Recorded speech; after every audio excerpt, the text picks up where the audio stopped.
The The Somnium Files series offers some of the most unique mystery adventure games I've ever played due to its incredible cast of characters, overwhelming charm, and mind-bending plot twists that left me reeling.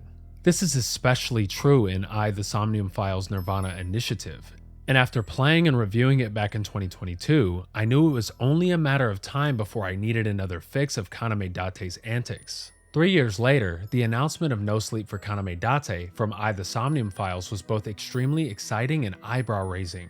Instead of being a sequel to Nirvana Initiative, it focuses on a peculiar set of events that happened between the original game and its sequel.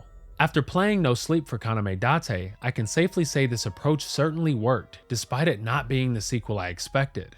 No Sleep for Kaname Date takes place sometime after the new Cyclops serial killings were resolved, so it's still fresh on the minds of characters like Mizuki and Iris. Players are back in the shoes of Abyss agent Kaname Date, no dual protagonist this time. The game immediately starts with Date fending off some familiar looking bad guys at a subway station, so I was quite surprised to see QTEs thrown in within the opening minutes of the game. Right after this sequence, a strange UFO begins to abduct the aforementioned bad guys and Iris of all people, setting the stage for what's to come in what is referred to as the Third Eye game.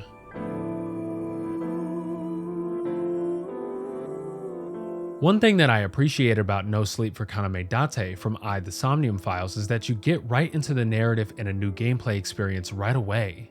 From the moment those opening credits end, you're already in the new escape segment, which is a mix of what we typically played through in Somnium and investigation sections in the past two games. The first escape section of the game puts players in control of Iris inside a UFO's main cockpit, as she's given the task to escape by a mysterious character named Akemi.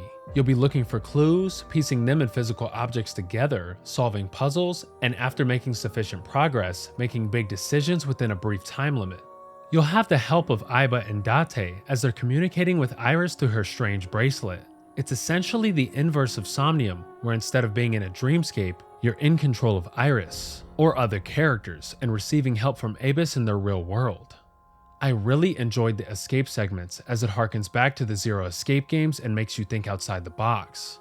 There were times where I was genuinely stuck on some puzzles. This usually happened in escape sections where there's more than one character to control, as you will need to solve individual puzzles or piece clues together from multiple sources in order to advance. I enjoy the challenge that these sections present though, and fortunately, the game does allow you to increase the number of hints. In fact, you can individually tune difficulty for the investigation, Somnium, and escape sections. And there are story settings you can select if you want to focus on just progressing the story.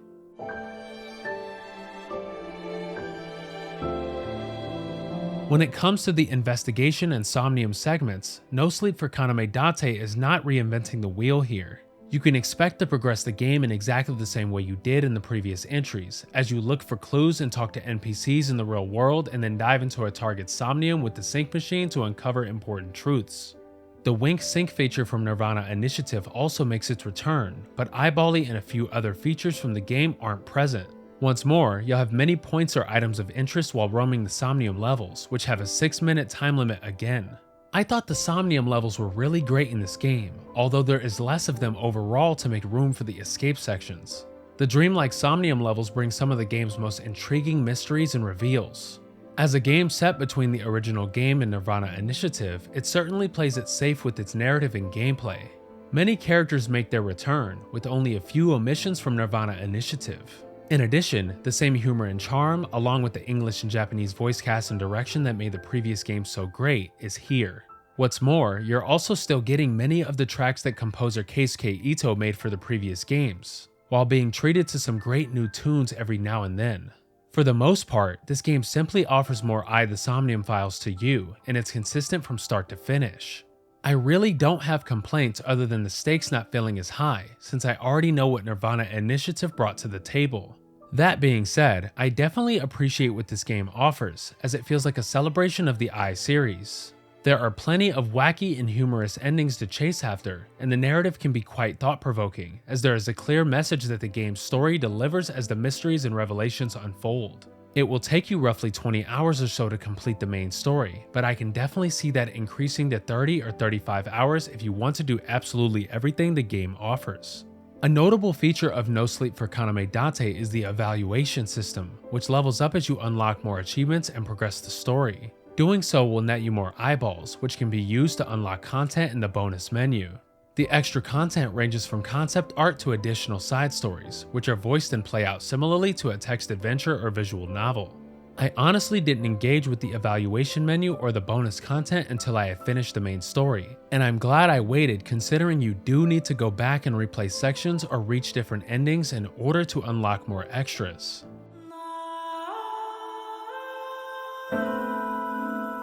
Personally, I think No Sleep for Kaname Date is well worth the $39.99 price point for the digital copy.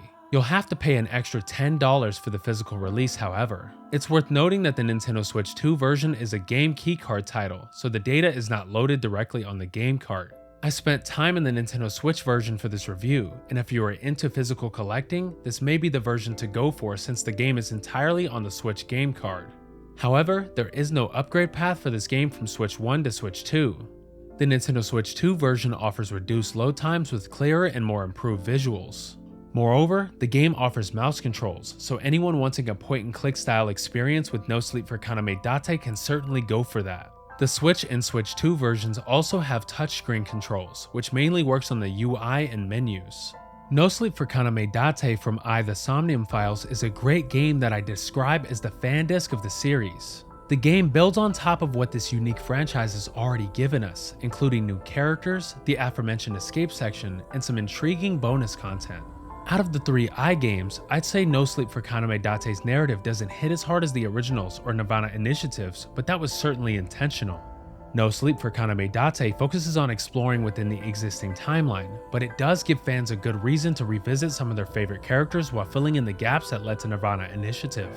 As a result, I'd recommend getting into No Sleep for Kaname Date after finishing Nirvana Initiative, since the game does have some fourth wall breaking jokes that reference some moments from the sequel. Other than that, a main takeaway is that this game doesn't take risks, but it still offers a great heartfelt story that makes it worthy of being an game. Final Weapon is giving No Sleep for Kaname Date from the SOMNIUM Files a 4 out of 5 stars. No Sleep for Kaname Date from the SOMNIUM Files launches on July 25th for Nintendo Switch, Nintendo Switch 2, and PC via Steam.